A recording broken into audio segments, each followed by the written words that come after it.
اللهم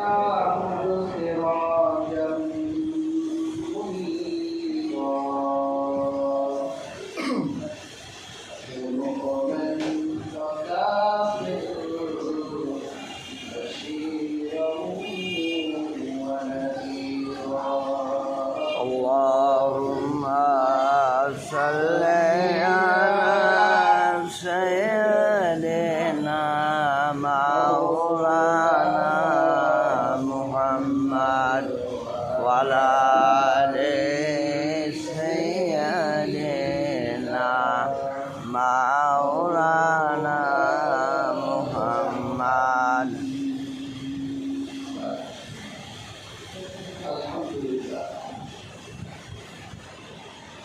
শুকর গুজার করছি সে মহান আল্লাহ রব্বুল ইজ্জত ওয়াল জালাল, যে মহাবীর পাক পরওয়ারদিগার আপনাকে এবং আমাকে জুমআর মসজিদে আসার বসার তৌফিক দান করেছেন। সে মহান আল্লাহ সুবহানাহু ওয়া তাআলার নিকট কালিমাতু শুকর করছি আলহামদুলিল্লাহ। আলহামদুলিল্লাহ। হাজিরিন, আল্লাহর হাবিবের মিলাদের মাস আরবি ভাষায় একটা প্রবাদ আছে, মান আহাব্বা শাইআন আকসারা ফিহা,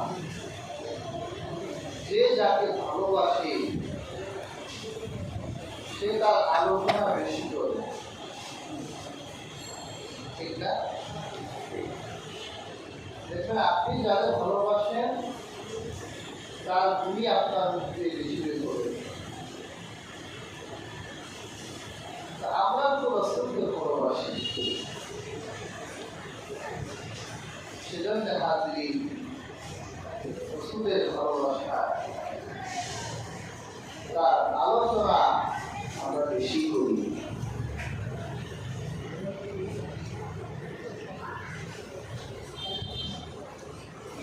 আমাদের খোশ নসিব হলো তথাস্তু ছাড়া আমার নবীর উপর হতে পেরেছি, এটা কিন্তু সেই নবীকে আমরা কতটুকু চিনতে পারলাম? একটা বাচ্চা কথা বললে আজকে বের করে দিবেন, একটা বাচ্চা মসজিদে রাখা হবে না, কথা বলবেন।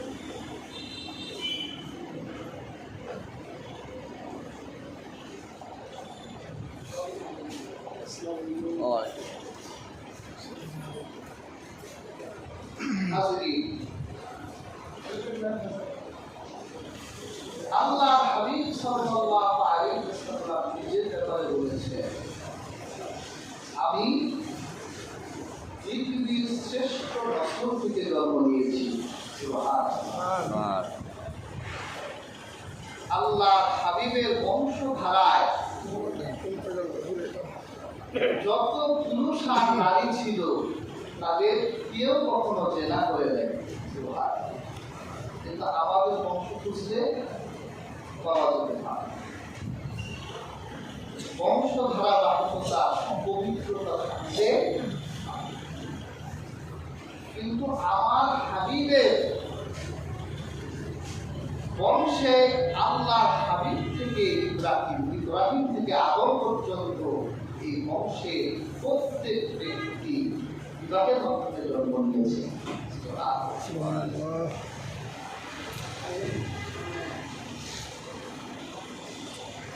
জন্ম নিবে না কেন? আমার নবীর নূর যেই পুরুষের মেরুদণ্ডে থাকবে, ওই পুরুষের আল্লাহ হাবিবের নূর বহন করার যোগ্যতা তো লাগবে। অনেকে আমার রাসূলকে নূর মানে না। আচ্ছা বলেন তো, যদি মানুষের ভিতর নূর না থাকে তো মানুষ ব্যক্ত নূর তো সে আলো। আমাদের মধ্যে নূর আছে।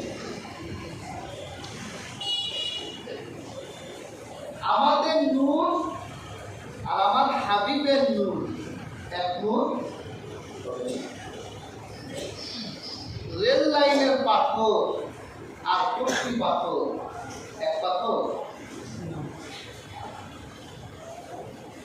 তবে আমরা রাসূলুল্লাহ নূরকে খালকি নূর বলি। আল্লাহ এই নূরকে সৃষ্টি করেছে, জাতি নূর বলি না। যদি কেউ বলে যে মুহাম্মদ সাল্লাল্লাহু আলাইহি ওয়াসাল্লাম তিনি জাতি নূর, আল্লাহর নূর, তাহলে লোকটা কাফের মুশরিক হয়ে যাবে। আর আমার আল্লাহর কোন অংশ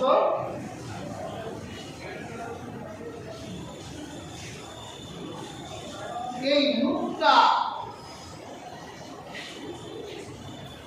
যারাই গ্রহণ করেছে আসলি নূর, তাদের শান মান বলতে হয়নি, মানুষের সামনে দাঁড়ালেই মানুষ তাদের সম্মান করত। আমার নবীর দাদা আব্দুল মুত্তালিব এত সুন্দর মানুষ ছিলেন, ওনাকে বলতে হতো না যে উনি একজন নেতা। উনি যে আরবদের নেতা ছিলেন পরিচয় দিতে হতো না। কেন? কারণ তার পিছনে সেই আল্লাহর হাবিবের নূর ছিল। একবার ব্যবসা করার জন্য আব্দুল মুত্তালিব সিরিয়া গেছে।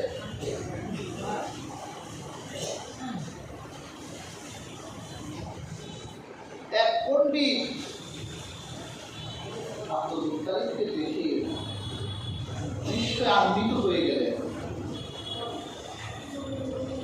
ডাক দিলেন, এ ছেলে, আমি তোমার মাথা থেকে পা পর্যন্ত একটু চেক করতে চাই, তুমি যদি অনুমতি দাও। আব্দুল মুত্তালিব বলেন, আমার লজ্জায় স্থান ছাড়া আপনি দরকারই দেখতে পারেন। পণ্ডিত আব্দুল মুত্তালিবকে দেখে অবাক হয়ে গেল। আব্দুল মুত্তালিবকে বললেন, তুমি বিয়ে করেছ?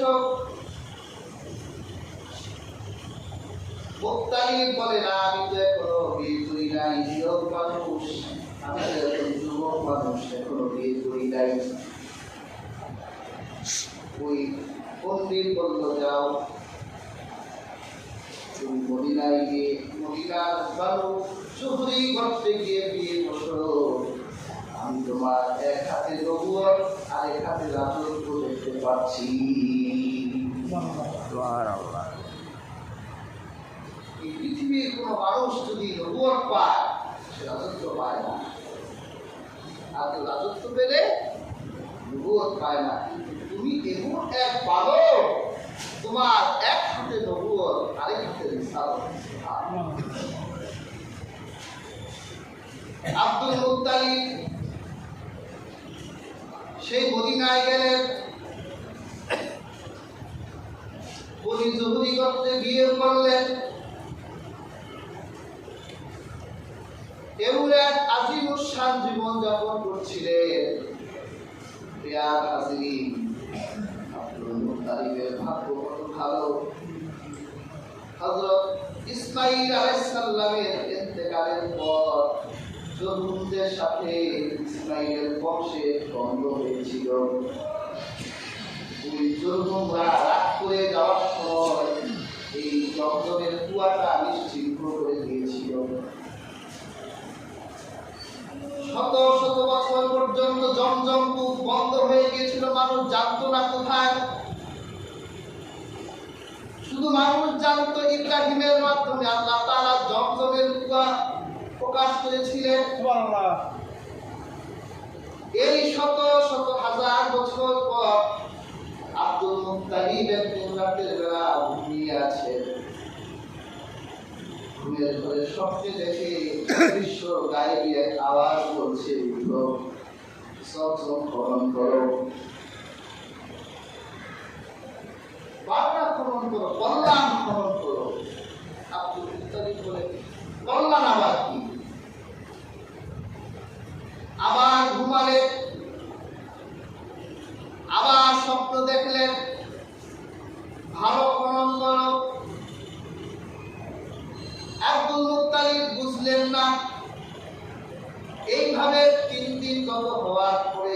থেকে আব্দুল মুত্তালিব বললেন, কল্যাণ কি?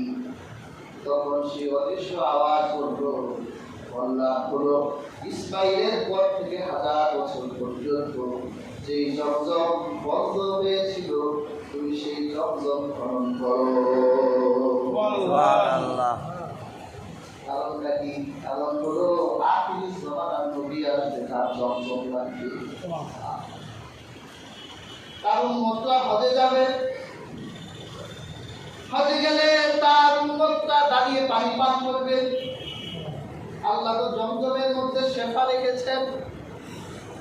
আল্লাহ জমজমের পানির ভিতরে খাবারের স্বাদ রেখেছেন, খাবারের রিজিক রেখেছেন। কোনো মানুষ যদি শুধু জমজম খেয়ে থাকে, তাহলে এই জমজম তার পানি গরম করে দিব। আব্দুল মুত্তালিব, ইতিহাস গ্রন্থে এসেছে, তখন আব্দুল মুত্তালিবের এক ছেলে হারিস, এই এক ছেলেকে নিয়ে জমজম খনন করার জন্য তিনি বের করে স্বপ্নে বলা হলো, উটের গোবর আর রক্ত আর 2 লিটার বাসা যেখানে জমজম পাবে সেখানে আব্দুল মুত্তালিব জমজম খুঁজতে বের করে। ওই মক্কার অন্য কুরাইশরা বলল, তাদের কাছে মেসেজ ছিল জমজম আছে। তারা আব্দুল মুত্তালিবকে বাধা দিলেন, আব্দুল মুত্তালিব এমন বড় আজিমুশান কাজ তুমি একা করে আমাদেরকে বাদ রাখতে হবে না।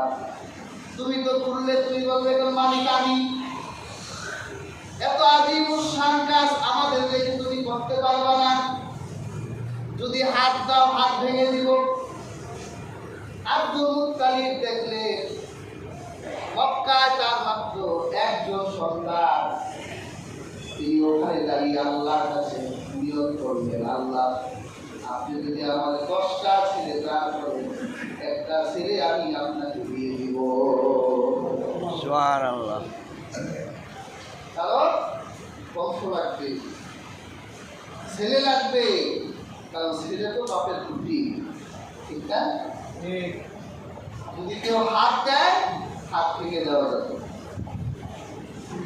আল্লাহ রাব্বুল আলামিন আব্দুল মুত্তালিবের দোয়া কবুল করলেন। আল্লাহ আব্দুল মুত্তালিবকে শুধু 10টা না 16টা সন্তান দিলেন, 10টা ছেলে দিলেন, 6টা মেয়ে দিলেন। এইবার 16 ছেলে মেয়ের বাপ তার একটা ক্ষমতা আছে। আব্দুল মুত্তালিব দেখলে, এখন যদি আমি জমজমের সামনে দাঁড়াই, তাহলে এই কুরাইশদের এমন কোনো পাপের জায়গা নাই, আমার সামনে দাঁড়াবে। আমার 10 ছেলে যদি লাঠি দিয়ে দৌড়ানি দেয়, এক এক কুরাইশ এতে কিন্তু দৌড়াতে থাকবে। এইবার তো আব্দুল মুত্তালিব জমজম খনন করে তিনি জমজম পেয়ে গেছেন। আব্দুল মুত্তালিব ঘোষণা দিলেন, এর মালিক আমি। এখন আর কেউ তার সামনে দাঁড়ায় না, একটু বলেও না আপনি একা কেন, কারণ পাওয়ার আছে, ছেলের পাওয়ার। বেয়ার হাজিরি, সন্তান নিতে হবে, সন্তান না নেওয়া এটা হলো পাশ্চাত্যদের একটা ষড়যন্ত্র, খ্রিস্টানদের ষড়যন্ত্র। কারণ তারা এটাই চায় মুসলিম উম্মার সংখ্যা কমে যাক, তাদের সংখ্যা বেড়ে যাক। আর আমার নবী বলেছেন, তোমরা ওই মেয়েকে বিয়ে করো যে মেয়ে অধিক সন্তান দেয়। কিয়ামতের দিন আমার উম্মত যদি বেড়ে যায়, আল্লাহর কাছে আমি আমার উম্মতের আধিক্য নিয়ে গর্ব করব যে আমার উম্মত বেশি। বেয়ার হাজিরি, আব্দুল মুত্তালিব তো জমজম খনন করলে আরবের মানুষ, এক কথার মানুষ, কথার মর্য হয় না। তিনি যে মান্যত করেছিলেন একটা সন্তানকে তিনি জবাই করে দিবেন। আমার নবী বলেছেন, আমার নবী সাল্লাল্লাহু আলাইহি ওয়াসাল্লাম হলো ইবনুস সালিহাইন, 2টা জবাইয়ের পুত্র। আমার নবীর 2 বাবাকে জবাই করা হয়েছিল। একজন